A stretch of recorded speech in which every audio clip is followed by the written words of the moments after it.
There is something more supernatural on the drawing board at Cern than what is being admitted. Even Adam Barker of Tech Bubble wrote of Cern a while back that with the LHC, Cern are expecting to find other dimensions and open portals to these dimensions. If you have the image of Stargate in your head right now, you're spot on. That's what he said. Now, prophecy in numerous parts of the Bible refer to a coming day when portals will be opened and spiritual entities are going to pass through and come to the earth. This is Dr. Thomas Horn, and you are watching End Times Productions.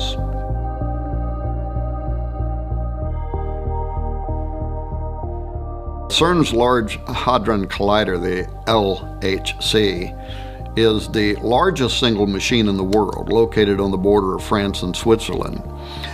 Its stated purpose is to accelerate subatomic particles by the speed of light and force them to travel in a loop where they then collide. The secular media, rife with non-believers, scientists, atheists, and skeptics of the supernatural, have also all been in a buzz over the global discussion around CERN's seemingly paranormal associations.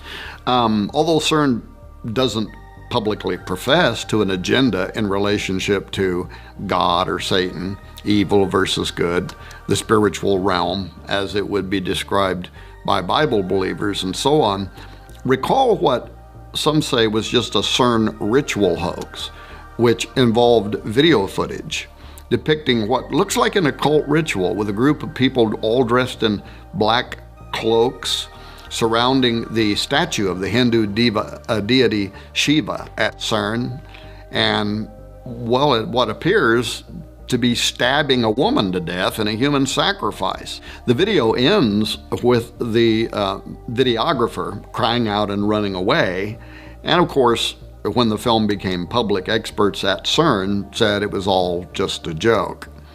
But all this does suggest there is something more supernatural on the drawing board at Cern than what is being admitted. Even Adam Barker of Tech Bubble wrote of Cern a while back that with the LHC, Cern are expecting to find other dimensions and open portals to these dimensions.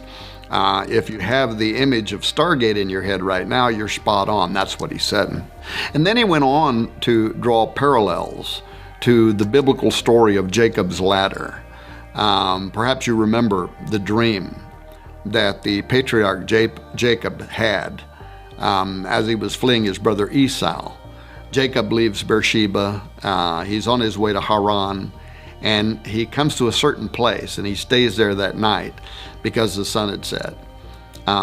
Taking one of the stones of the place, he puts it under his head. He lays down in that place to go to sleep. And as he dreams, it says, "Behold, there was a ladder set up on the earth, and the top of it reached to heaven. And behold, the angels of God were ascending and descending on it." Then Jacob wakes up from his sleep, and he says, "Surely the Lord is in this place, and I did not know it." And he was afraid. And he says, "How awesome is this place? This is none other than the house of God, and this is the gate of heaven," Genesis 28. Now this ladder, described in the first book of the Bible, describes something like a portal from heaven to earth through which God's angels, interdimensional and spiritual beings from another reality, were traveling.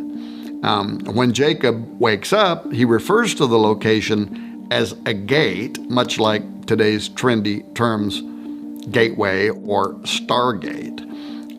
One of CERN's goals is to recreate Jacob's ladder, according to Barker, and to reopen a portal that is said to have existed between Earth, Mars, Venus, and Saturn when the planets were in alignment many years ago. But whether Jacob's ladder really existed, he says, CERN are pretty sure that other dimensions do, and they're making it their goal to ensure that they open the portal for their use. Who knows? Now, Sergio Bertolucci, who is the official director for research and scientific computing at CERN, he was asked a while back about this extra-dimensional doorway by the Register, which is a London and New York operated science and technology journal. And he didn't hesitate with an enlightening response. He said, yes, out of this door might come something, or we might send something through it. And that sounds eerily similar to what Jesus said in John 1:51 when he said, truly, truly, I say unto you, you will see heaven open and the angels of God ascending and descending on the Son of Man. Now, prophecy in numerous parts of the Bible refer to a coming day when portals will be opened and spiritual entities are going to pass through and come to the earth. Now, if that's true, and if those verses are accepted for their literal meaning and not written off as some kind of poetic allegory, as some scholars have claimed, then the idea of Cern playing with gateways is a major concern. And if, as Cern claims, they're only out to explore space, time, matter, particles, and the origin of our known universe and planets from exclusively a scientific or Darwinian-related perspective, if their agenda is unrelated to Bible prophecy entirely, then what is it with all this mystical symbolism that they knowingly are associating themselves with? Wouldn't it be more appropriate for them just to proudly display a polished statue of a particle or some artist depiction of the Big Bang instead of the statue of Shiva? So for those who have not yet heard about this controversial piece of art that Cern proudly exhibits between buildings 39 and 40 near the main building of their operation, it stands as really the most visible and celebrated imagery behind their work, Shiva. This is the Hindu god of destruction and a symbol of Shakti, or the life force. He is known very well as the destroyer. And in fact, in 2004, the government of India, which has had a long-standing friendship with leaders behind the Cern project even before the completion of the Large Hadron Collider, they gifted Cern with this bronze work of an art depicting Shiva as Nataraja, the lord or sometimes king of the dance.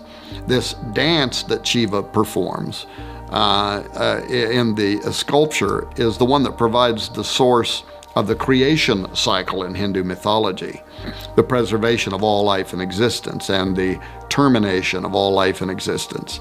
The Rudra Tandava is a dance that especially displays Shiva's sadistic personality as he rains down the ultimate destruction upon a weary planet. Now, from the unveiling of this Nataraja on Cern grounds, controversy has been launched from all sides, including irreligious groups, with questions as to Cern's motive in its exhibition. So far, Cern's response has just most often pointed to the notion that the statue was simply a gift to an international and multicultural scientific institution, and they show it there on their property as an act of gratitude. But if pure appreciation were the only contributing factor, the implications behind the symbolism might continue to disturb some, but it's likely that the issue would at least be dropped by many irreligious groups that could find within themselves to accept the motive that's being put forward by Cern. The plaque at the side beside the statue, however, reads in part, hundreds of years ago, Indian artists created visual images of dancing Shivas in a beautiful series of bronzes. In our time, physicists have used the most advanced technology to portray the patterns of the cosmic dance. The metaphor of the cosmic dance thus unifies ancient mythology, religious art, and modern physics. So right there out in the open for all to see is a direct correlation between the Hindu perception of Shiva hundreds of years ago, which is the concept of destroyer that I explained a moment ago, and our time, unifying, quote, ancient mythology, religious art, and modern physics. Additionally, and perhaps even more important, there's a significant section of Cern that is built upon the Saint Genus Pouilly, which is a commune in Ain, a department of France. In Roman times, the saint genus Poeli was called Apaliacum. The name Poeli comes from the Latin Apaliacum with the Latin suffix lacum, which denoted possession. But the town and a temple were dedicated there in ancient times to Apollyon, the destroyer, the Shiva Horus, if you will. Apollyon is also the angel of the bottomless pit, referred to in Revelation 9:11. Of course, I can only speculate, but I note the connection between Nimrod, Apollo, and Abaddon, Apollyon at Cern, and the history of the region are all highly curious. Apollo was worshipped by the Romans of that area, as well as the Greeks and in central France. Apollo was equated with the Celtic god Atep Omerus. These two characters were combined to create Apollo Atep Omerus, which can be translated as great horseman or possessing a great horse. In the Celtic belief, horses were closely related to the sun. The interesting thing to note is the connection between this idea of Apollo being associated with horses in France, where part of the LHC and Cern resides, and what the book of Revelation states about Abaddon, where it says, "And the shapes of the locusts were like unto horses prepared unto battle, and on their heads were as it were crowns like gold, and their faces were as the faces of men, and they had a king over them, which is the angel of the bottomless pit, whose name in the Hebrew tongue is Abaddon, but in the Greek tongue hath his name Apollyon." End quote. I also note that Revelation chapter 9, after describing how these devil worshippers will be judged during the Great Tribulation period, it ends in verse 21 saying, "Neither repented they of their murders, nor of their sorceries," which is the Greek pharmakia, "nor of their fornication, nor of their thefts." Now, pharmakia is the word that describes the ancient occultic effort to use mind-expanding drugs during rituals in order to open a doorway for making contact with unseen supernatural entities. So, given these descriptions, is it possible that Cern will have something to do with the opening of the bottomless pit described in Revelation 9?